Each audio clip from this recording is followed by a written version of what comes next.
Yeah, the Pitt Panthers finished last year 7-6. Obviously, started off really well, but then Eli Holstein got hurt, and their season basically tanked alongside that. Really rough stretch, starting off with 7 wins, and then had 6 straight losses to close out the season, including a crazy game with Toledo there at the end. So Pitt looking to hopefully keep their quarterback healthy. But, that was a wild I was trying to think of the bowl game, the Game Above Sports Bowl. Zero chance y'all watched Pitt and Toledo's bowl game last year, right? I didn't. If I did, it wasn't long. 6 overtimes? Yeah. No, I wasn't I didn't spend a lot of time watching. Yeah, 6 overtimes. They fell the day after Christmas last year, and so big win for Toledo. I vaguely remember that, and I feel like I should really remember that because 6 overtimes, but then again, the timing of it, I think we were all still basking in the glow of Christmas Day perhaps, but I'm sure plenty of you out there watched it. That's how the season ended for them.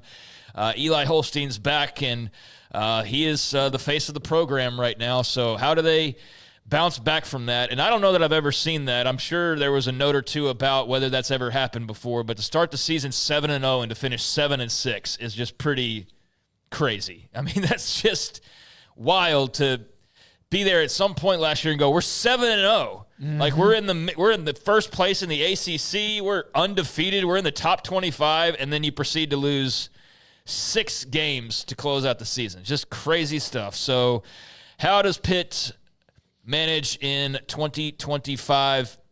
Well, they got a pretty interesting schedule coming up. So here is where we go with the Pitt schedule. I just had it in front of me. You want mine? No, I got it. I needed to stop freezing for a second. All right, here we go. So they will open play on Saturday, August the 30th against Duquesne. That is the opening game there for Pitt, and that's called the City Game. First time, and they're both based there in Pittsburgh, so therefore the City Game. But the first time they will have met in football since 1939. So a very interesting footnote to that matchup as they will open up with the City Game against crosstown rival Duquesne. So, yeah, big time, long time, game in the waiting to go from pre-World War II to now playing in 2025. So that's how things will open up for Pitt in Week 1. That'll be followed by Saturday, September the 6th, Central Michigan.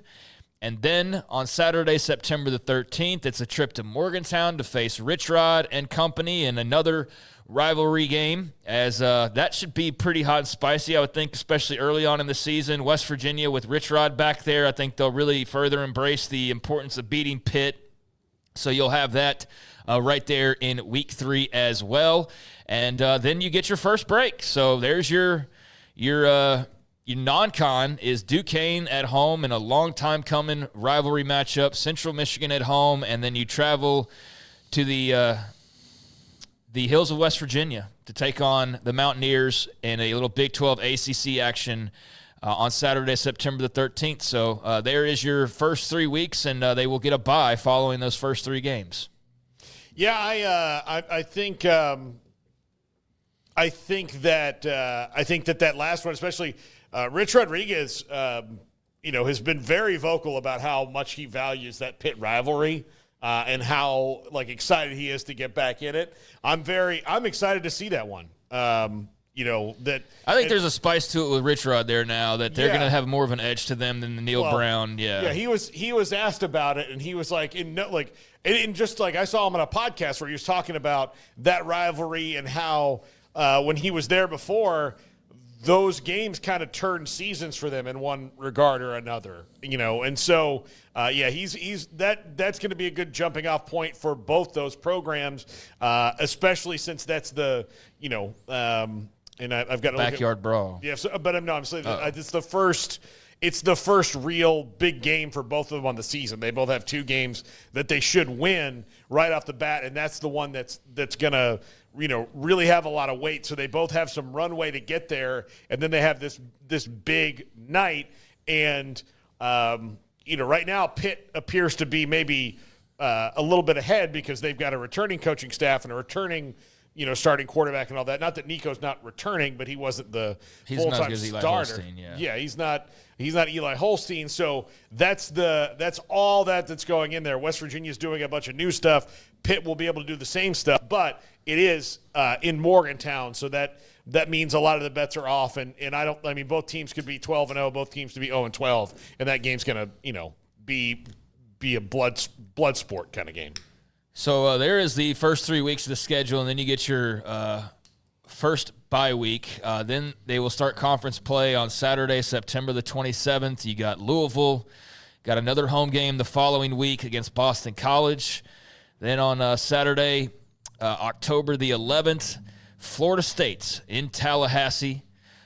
Following week, another road game. So you have back-to-back home games coming off the bye week to start our conference play with Louisville and BC, and then back-to-back road games, Florida State in Tallahassee, and then Syracuse up in New York.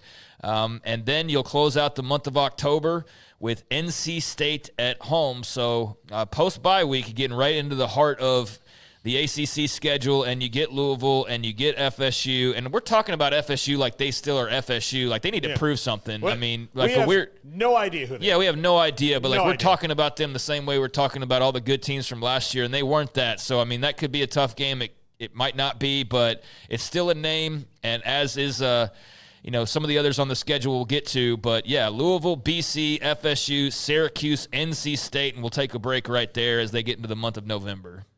Yeah, I mean, this is a part of the schedule where Pitt can really kind of make hay with the sun shines.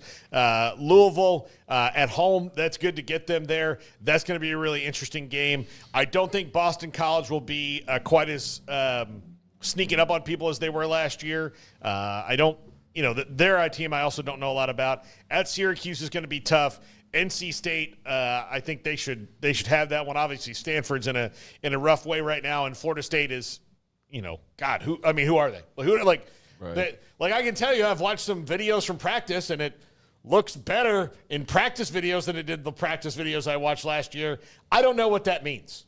Are you getting in huddle? You're getting in there. You're watching They've released a lot of stuff. They're trying to get people excited. They're trying to get people excited. And they do full contact maybe a little bit more than most do at this point. So that's how that was a really good catch or whatever. But again, you're also playing against guys you practice against every single day. So we'll see. Here's who I know Florida State can beat right now. Florida State. That's who they can beat. Yeah. But so we know nothing about them. But I do think the middle part here, you could get through that with 1 or 2 losses. You're going to be in a really good spot to still play the league title game. You need to be because what he's about to say. And I think they can. I think that's very reasonable for this team to get through that part of the schedule. Now this other part, Craig, that one's going to be the prove it. Yeah, so I mean they'll be 2-0 in the early part of the non-con, but then that West Virginia game that'll send them a certain direction and then lead them into conference play. So I mean you're going to be 3-0, 2-1. And then, these are manageable games. I mean, I think you feel good about being at home against some of these teams. The Syracuse road trip might be like the most daunting thing. But at this point, one thing that I also notice is you've got 4 home games in your first 5 weeks. So that should prove beneficial. You would hope so if you're the Pitt Panthers. So, all right, they close out October, get into November.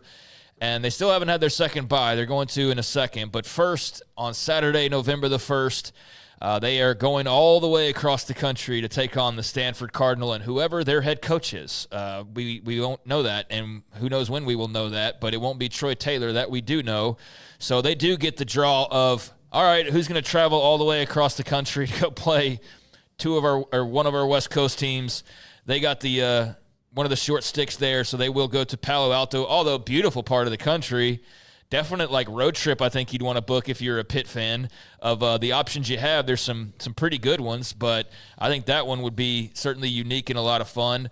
And a game you probably feel like you'll win, but at Stanford and then their second bye week. So the second bye week, and you get 3 games to close out the season. So what is that? That is a 1, 2, 3, 4, 5... 6, 7. When's their first bye week? Did I mention that? It's okay. So they go 3. the third week in September. Yeah, they go 3 games and then their bye week, and then 1, 2, 3, 4, 5, 6 games, and then another bye week, and then 3 to close it out. So they got a 3-6-3 as we're noting that with all of these different schedules. And we've had some weird combinations. What was the one we had like a couple days ago? It was like a 1-9-2 or whatever the crazy what it was. But anyways, so they get the 3-6-3, and that final 3 is on paper. It's a little bit of a buzzsaw. Saturday, November 15th. I guess this would be their 4th non-con game, right? Notre Dame. And that is at home at Pitt. Then the following week, you go to Georgia Tech. So heading to Atlanta to take on the Yellow Jackets, who were pretty good last year, and that was with Haynes King basically having an arm that didn't work. And then you close it on out Saturday, November the 29th with the Miami Hurricanes at home. So 2 of the final 3 weeks, you get Notre Dame and Miami at home, the trip to Georgia Tech sandwiched there in the middle.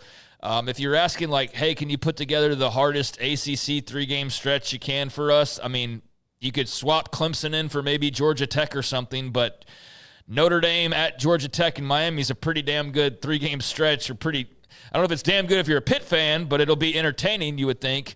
But that is a pretty tough stretch on paper to close things on out. I wonder if you'd rather have it at the end where you know who you are, or in the middle where you don't, and maybe they do off the top. I don't know, but that is a really good close. Yeah, that's fantastic. And it's good for them that they have 2 of those 3 at home, for sure. Bobby Dodd, not an easy place to go into when the Yellow Jackets are popping. Miami coming there. That should be, if that should be at least one of those teams should be in it for the conference title game, in my opinion. If Pitt's really better, if Eli Helstein's healthy, they show what they can do, and he is there in playing. So that's a really tough stretch at the end of the season. And Pitt is one of those teams that could be like one of the big surprises of the year. They could be this year's, I don't know how big of a surprise SMU was last year, but first year in a new conference kind of a thing. They could be a really big surprise and do a lot of great things, or this schedule could do it. So, yeah. All right. So they got the 3-6-3. There's the end of that. And I was going to make mention, as I always do with these segments, of just some of the teams they don't play. So you're looking at, you play Miami, you play Notre Dame, you play Georgia Tech, you play FSU, you play Louisville, you play Syracuse. So you're playing a lot of the good teams on paper, but you don't play Clemson. You don't play SMU. And then a couple of the others that you miss out on are UNC and Cal as well, so you don't have to worry about them, or Duke for that matter. So I just wanted to make mention of that. And I guess we got to go here. So no, we're good. We're good. Go ahead. Okay, so there's some of the teams that you don't play.